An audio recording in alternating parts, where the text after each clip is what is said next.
Proverbs 18:21. Death and life are in the power of the tongue, and they that love it shall eat the fruit thereof.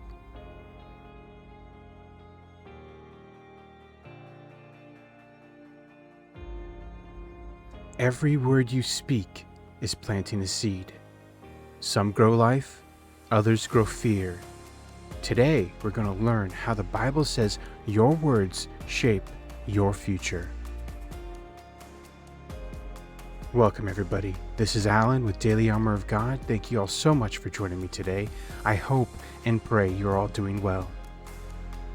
Today's study is one of the most important and practical truths in the life of faith.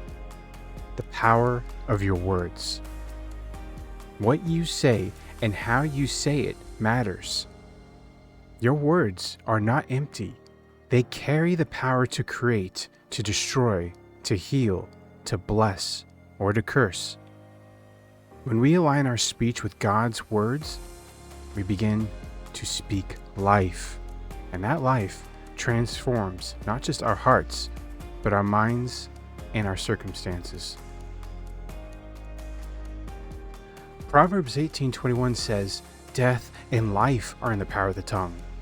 That means every time you open your mouth, you're either planting seeds of faith or seeds of fear, life or death.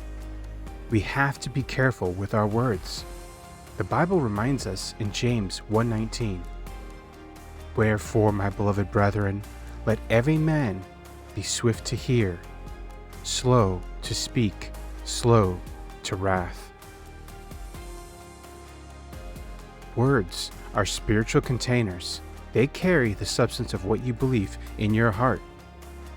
Jesus confirmed this in Matthew 12:34.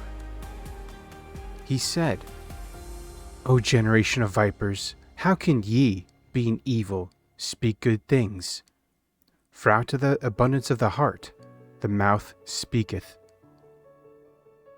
This shows us that whatever fills your heart will eventually overthrow through your mouth. And what comes out of your mouth begins to shape and create your world. We must speak in agreement with God. Faith is not silent. Faith speaks.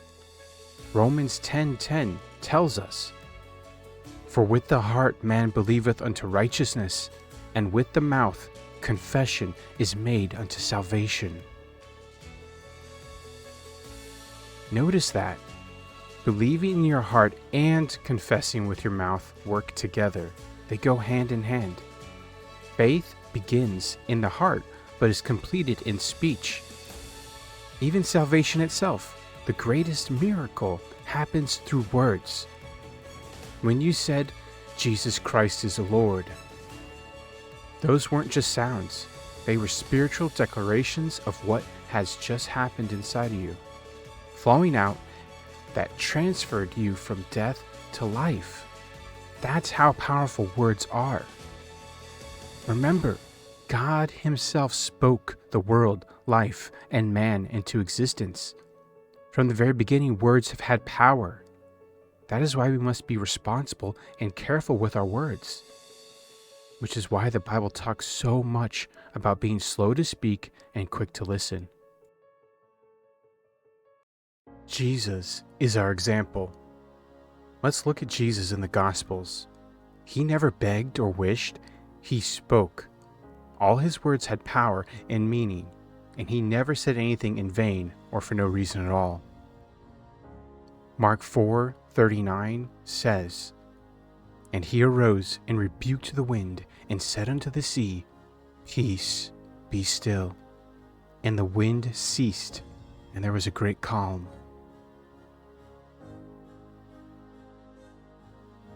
John 11:43 says, "And when He had spoken, He cried with a loud voice, Lazarus, come forth."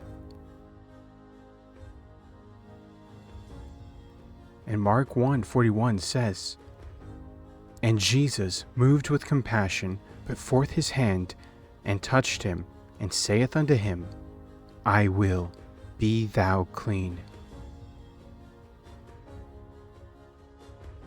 These verses show us that Jesus spoke and a storm was stopped. A dead man walked out of a tomb, and leprosy was healed. Your mountain listens to your mouth. Jesus didn't describe the problem, he declared the solution boldly. He spoke what heaven was saying, and heaven responded. And then he said in Mark 11:23, "For verily I say unto you, that whosoever shall say unto this mountain, Be thou removed, and be thou cast into the sea, and shall not doubt in his heart, but shall believe that those things which he saith shall come to pass, he shall have whatsoever he saith." Your words create your atmosphere. What you repeatedly say, you eventually see. If you constantly speak defeat, saying, "I'll never make it, things never work for me, I'm just unlucky," you're building a world that reflects those beliefs. But when you start speaking God's truth, "I can do all things through Christ. The Lord is my shepherd, I shall not want. No weapon formed against me shall prosper," or "All things work together for good to those who love God," your atmosphere and your mind shifts. Even if you are not feeling it, you speak it. This is just like with faith. Even when we don't necessarily feel it, sense it, or see it, our prayers are being answered.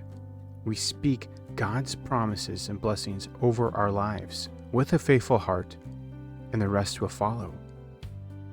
The Bible says God is faithful who promised. And when you do, you're agreeing with heaven.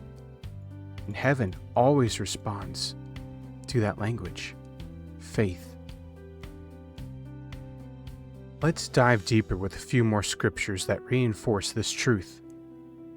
Job 22:28.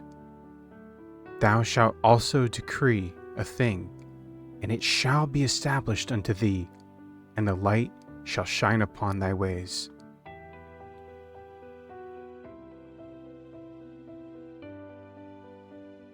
Mark 11:24. "Therefore I say unto you, what things soever ye desire, when ye pray, believe that ye receive them, and ye shall have them."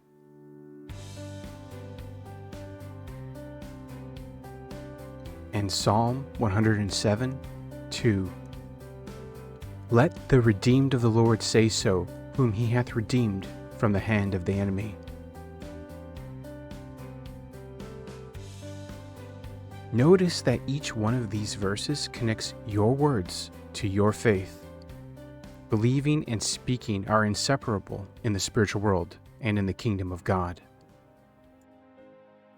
Faith-filled words work best when they're consistent. There is power in consistency. Like with anything else, the more you do it, the better you get it, the more you start believing and seeing. You can't speak faith on Sunday and doubt on Monday. You can't declare victory in prayer and then complain in frustration afterward. James 3 compares the tongue to the rudder of a ship, small but powerful. Wherever the rudder churns, the whole ship follows. It says in James 3:5, "Even so the tongue is a little member, and boasteth great things. Behold, how great a matter a little fire kindleth." If your tongue keeps speaking God's direction, your life will eventually follow it. Even if the storms are raging and the waves are rough, hold the course with your confession, with your words. God will see you through it all. Brothers and sisters in Christ, you might feel like your situation isn't changing, but don't let that silence your faith. Keep declaring the word until what you see matches what you say. God is faithful who promised. Say it when you wake up. Say it when doubt creeps in. Say it until your spirit believes it so deeply that nothing can shake it. Stand firm in God's words and promises. He will not fail you. When you speak God's promises, you aren't trying to convince Him. You're reminding yourself of what's already true. And His word never returns void. He is our faithful promise keeper. It says in Isaiah 55:11, "So shall my word be that goeth forth out of my mouth. It shall not return unto me void, but it shall accomplish that which I please, and it shall prosper in the thing whereunto I sent it." If His word is in your mouth, it carries His same creative power. Here's your challenge this week. Write down 3 scriptures that speak directly to what you're believing for. If you need healing, declare 1 Peter 2:24. "Who His own self bare our sins in His body on the tree, that we, being dead to sins, should live unto righteousness, by whose stripes ye were healed."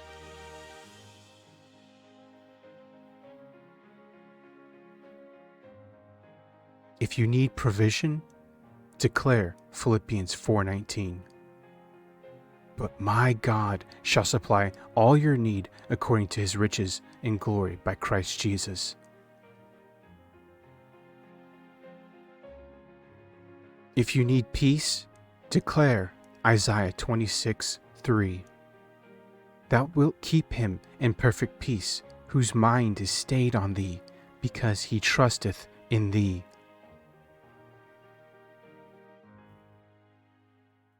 Then say these verses out loud every day, not as wishful thinking, but as faith-filled declarations, claiming God's promises over your life. Speak them like they're already true, because they are. So what scriptures are you declaring this week? Share them below to help encourage others in Christ Jesus. Brothers and sisters, your tongue is your greatest weapon. Don't use it to describe your pain, fears, or failures. Use it to declare your promises and victories. Don't let your words agree with doubt or uncertainty. Make them agree with faith and blessing. Because what you speak sets the course for where you go and what you go through. When your mouth agrees with God's word, your life begins to align with heaven's will. So today, speak life. Speak hope. Speak faith. Speak the word of God until every mountain of yours moves and every promise of God stands before your eyes. Speaking faith isn't pretending problems don't exist. It's choosing to agree with God above what you see. What you believe in your heart must be guarded by what you say with your mouth. Let's bow our heads and pray together. Dear Heavenly Father, thank you for all that you have done for us, all that you are doing, and all that you will do. We know you are working in the background and have a plan for us. Thank you for giving us power through our words. Help us to use our tongues to bless, to build, and to create according to your will and for your glory. Let your word dwell richly in our hearts and let our mouths overflow with faith. Teach us to speak in agreement with you, not our fears or doubts. May every declaration we make bring glory to your name and release heaven's power into our lives. We speak life today, and we believe we shall see your promises come to pass. We pray, believing we shall receive your promises, blessings, guidance, wisdom, purpose, and plan. Thank you, Heavenly Father. We pray in Jesus Christ's almighty, precious, and holy name. Amen. Thank you, brothers and sisters in Christ, for listening to my words. I pray they will motivate, encourage, and edify you. Remember, your words are part of your spiritual armor. They guard your mind, direct your steps, and keep you aligned with truth. God's truth. God is for us, not against us. We need to speak life, stay on purpose, and live for Christ while seeking Him daily. I urge you, do not give up hope. Show God your resolve to trust in His hope, His plans, and His promises. God is with us. And the best part? He promised to never leave us nor forsake us. So stand strong and speak life. May the God of all peace and comfort bless you and keep you. God bless you all.